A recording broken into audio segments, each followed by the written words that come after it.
Hello, welcome back to SCI Teacher. We'll be considering today mole, molar mass, and molar volume. Mole, the mole, molar mass, and molar volume.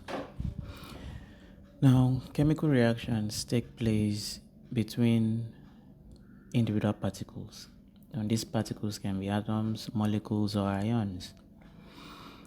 Because these particles are very extremely small, so we can't weigh them, we can't put them in a scale and know the mass. And because of this, scientists came up with a unit for measuring the exact amount of particles in a mass of such substances that are very small to weigh. Now, this unit that is agreed by the scientists for measuring this exact amount of particles in a substance is called the mole. Now, let me put it this way. If you go to the market to buy rice, the rice is measured in cups or in different kind of vessels where they used to measure the rice to sell.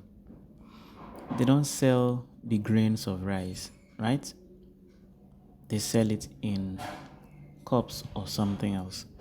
That's because it will be difficult to count grains of rice to sell, but it's quite easier to have a unit, a universal accepted measure, or at least locally accepted, a cup. One cup contains 500 naira worth of rice, 200 naira worth of rice, 100 naira worth of rice, as long as it's one cup. Good. Now you can measure those grains of rice, but with a unified unit, the cup instead of grains. So these chemical substances that have very tiny entities, like you can't count the particles of water. You can't even see atom. Talk more of counting how many atoms are in water. So because they are that tiny, we need such a unified way of counting. So just like you would say 1 dozen of egg contains 12 eggs. You say 1 crate of eggs contains 15 eggs or 30. You say 1 pair of shoe contains 2 shoes. Just like you could group things like that. These scientists came up with a unit to group the number of atoms, the number of molecules, the number of ions that should make up 1 unit for them, or 1 mole. You understand? So just like you say 1 dozen means 12, 1 mole means something. That's what we are learning now. Okay?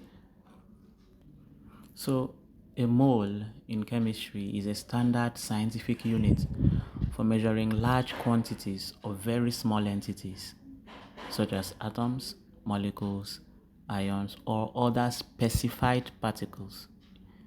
Must specify if it's atoms or molecules or ions. So before, 1 mole of a substance was defined as the amount containing the same number of fundamental units as the number of atoms in exactly 12 grams of carbon-12. But since May 2019, 1 mole of any substance is just defined as 6.02 times 10 raised to the power 23 particles of that substance. Actually, 1 mole of carbon-12 atom is equal in size to 6.02 times 10 raised to the power 23 atoms. So you can just simply define a mole as 6.02 times 10 raised to the power 23 particles of the given substance. Now, this 6.02 times 10 raised to the power 23 atoms is also called the Avogadro number or the Avogadro constant.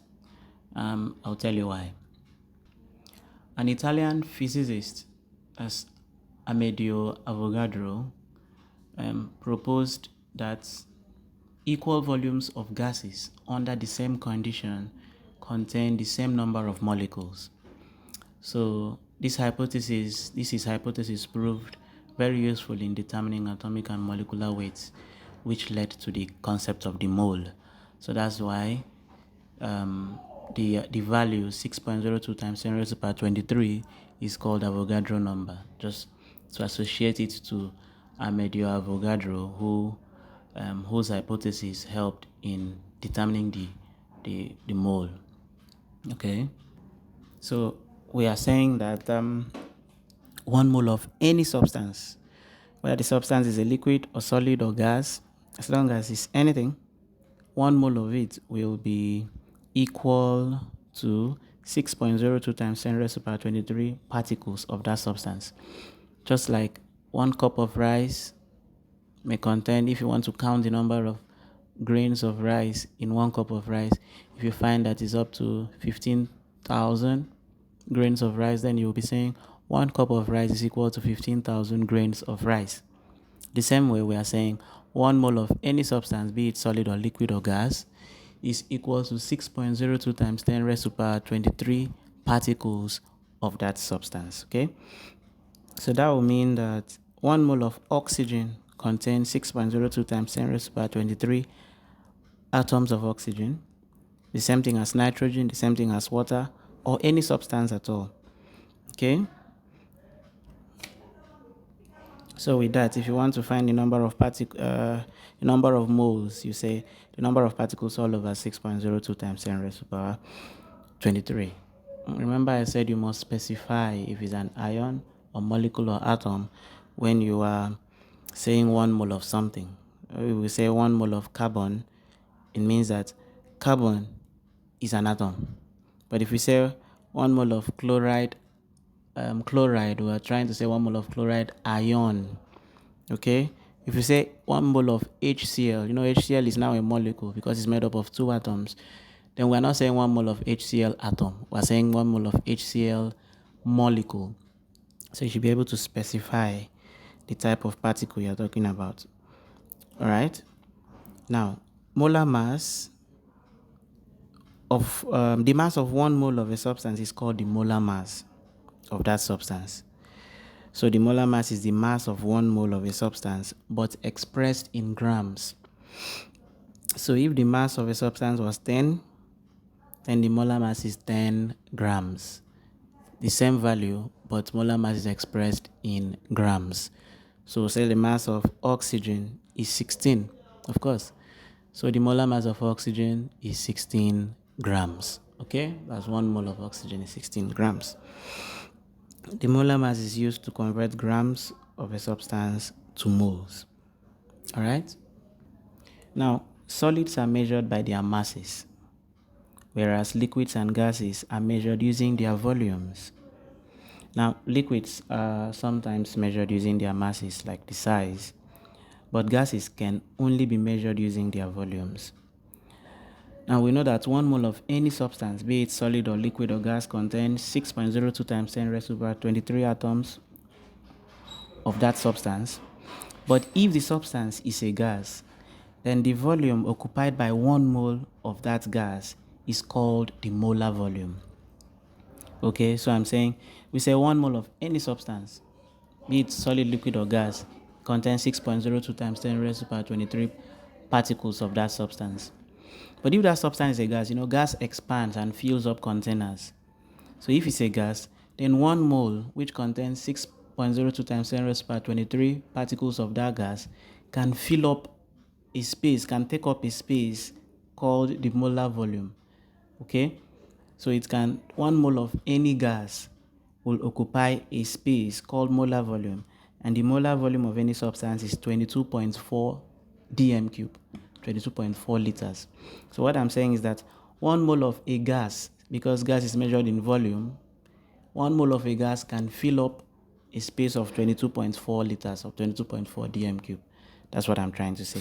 So that 22.4 dm cube is called the molar volume. That's to say, 1 mole of oxygen gas contains 6.02 times 10 raised to the power 23 atoms of that oxygen, but this 6.0 times 10 raised to the power 23 atoms can fill up a space of 22.4 dm cube. All right? Thank you.